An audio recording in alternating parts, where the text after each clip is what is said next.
Stop. Turn off the lights, look closely at this image. You are looking at a structure that defies every law of history. You see the heavy limestone blocks, you see the architectural archway, you see the mortar joints. It looks like a fortress in ancient Rome or perhaps a lost citadel in the jungles of Peru, but it is neither. This structure is buried 40 feet underground beneath the suburbs of Rockwall, Texas. For over 100 years, the history books have ignored it. Geologists have tried to erase it. They tell you it's just a natural formation. But nature does not build square windows. Nature does not forge titanium rings. And nature certainly does not bury 9-foot-tall human skeletons inside stone walls. Tonight, on The Obscured Past, we are not just telling you a ghost story, we are opening a sealed file on the greatest archaeological cover-up in North American history. We are investigating the Great Wall of Texas, a structure so massive, so advanced, and so old that if acknowledged, it would force us to rewrite the entire history of the human race. Part 1. The Accidental Discovery. The year is 1852. The American West is still wild. 3 settlers, T.U. Wade, B.F. Boydston, and Mr. Stevenson, are struggling to survive on their homesteads. They need water. They begin digging a well in the hard, dry Texas clay. At 10 feet, they find dirt. At 20 feet, they find clay. But at 30 feet, their shovels hit something that makes a metallic clank. They expect bedrock, but as they clear away the debris, they find something that stops them cold. It is a wall, a perfect vertical wall of stacked masonry. These weren't random cracks in the earth, these were stones. Heavy, rectangular, shaped stones. And between them, a distinct layer of gray mortar/cement. They kept digging, they followed the wall, it didn't end. It turned corners at perfect 90-degree angles, it had structural buttresses, it had openings that looked like windows or drainage ports. As the town of Rockwall grew over the next century, residents kept finding it. When they mapped it out, the scale was terrifying. This wasn't a small house, it was a rectangular enclosure covering 20 square miles. To put that in perspective, that is larger than the ancient city of Babylon. It is larger than most modern cities. Who built a megalithic metropolis in Texas thousands of years before the Native Americans supposedly arrived? Part 2. The Giants of 1886, but the wall is just the container. The real horror lies in who was found guarding it. In 1886, the local newspaper, the Rockwall Success, published a report that should have been the archaeological discovery of the millennium. Workmen excavating a section of the wall unearthed a human skull. But it wasn't a normal skull, the report described it as being of enormous size. The eye sockets were massive, the jawbone was thick and robust. When they measured the proportions of the bones found at nearby, they estimated the height of the individual. This being stood over 9 feet tall. This wasn't an isolated incident. All across the American Midwest in the 1800s, newspapers reported finding giant skeletons in burial mounds. They called them the mound builders. In Texas, they found them near the Rockwall. So I have to ask, where is the skull now? Did it go to a local museum? No. According to local records, the bones were packed into crates and shipped to the Smithsonian Institution in Washington, D.C. for study. And that is the last time anyone ever saw them. Why? Why would a museum hide the greatest discovery in history? Part 3. The Smithsonian Cover-Up. The Powell Doctrine. To understand the silence, you have to understand the politics of the 1800s. At that time, the Smithsonian was run by a man named John Wesley Powell. Powell had a strict doctrine. There was no advanced civilization in North America before the Native Americans. This was the official story. It was called Manifest Destiny. The idea that the continent was a wilderness waiting to be tamed. If they admitted that a race of giants or an advanced civilization built massive stone cities 20,000 years ago, it would destroy their narrative. It would mean the land wasn't empty. It would mean history was a lie.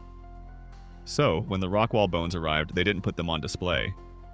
They likely threw them into the incinerator or buried them in the deepest basement of the museum archives. They labeled the Rockwall a natural formation and closed the case. They erased the giants to protect the history books. Part 4, The Impossible Technology. But bones can be destroyed. Technology is harder to erase.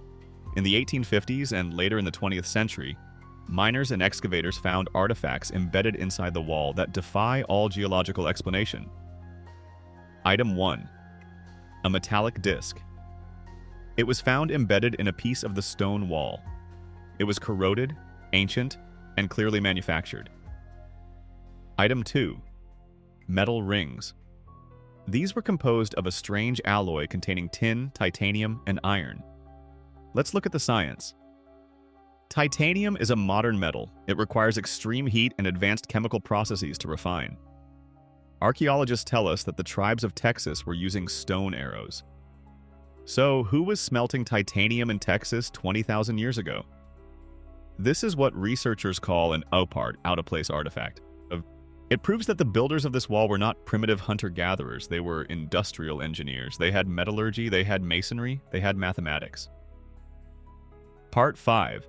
Architect versus Geologist. For decades, the official explanation has been sandstone dikes. Geologists claim that ancient earthquakes cracked the ground, sand fell in, wet dried, and it looks like bricks. That sounds plausible until you let an architect look at it. In 1996, architect John Lindsay conducted a study. He went underground. He touched the stones. He noted 3 things that nature simply cannot do. The arch. He found a structural archway. In architecture, an arch is a complex design meant to distribute heavy weight from above. Sand does not randomly fall into the shape of a load-bearing arch. The mortar. He found a clay-like substance between the stones that was chemically different from the stones themselves. It resembled the mortar used in Inca masonry in Peru. The windows. He found square openings. Nature creates curves and fractures. Nature does not create perfect squares, and Lindsay's conclusion was chilling. Evidence of a prehistoric structure built by man. He compared the masonry to the walls of Sacsayhuaman in Peru and the Cyclopean walls of Greece. This isn't geology, this is lost technology. Part 6. The Younger Dryas Connection. So, if a massive city stood here, where did it go? Why is it buried under 40 feet of mud? The answer lies in the Younger Dryas Cataclysm. About 12,800 years ago, a comet fragment hit the North American ice sheet. It vaporized the ice instantly. It sent a wall of water, a mega tsunami, rushing down the continent. It wiped out the megafauna, the mammoths, the saber-toothed tigers, and it wiped out the Clovis people. The evidence suggests this flood wave hit the Rockwall city. It smashed the buildings, it drowned the giants, and it buried the entire region in a thick layer of heavy clay and sediment. This is why the wall is underground. It wasn't built underground. It was buried by the apocalypse.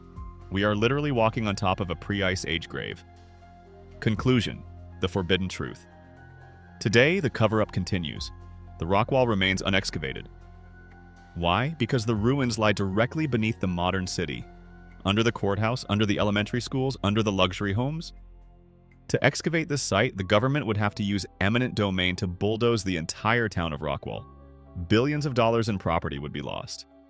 But the financial cost is nothing compared to the academic cost. If they dig this up, they have to admit they were wrong about everything. They have to admit the giants were real. They have to admit civilization is older than 6,000 years. Thank you for watching The Obscured Past. We are shining a light where they want darkness. If you believe the truth is worth fighting for, destroy the subscribe button and turn on notifications. Now, I have a final question for you. If you dug up a giant skull in your backyard, would you call the government, or would you hide it before they came to take it? Let me know in the comments below.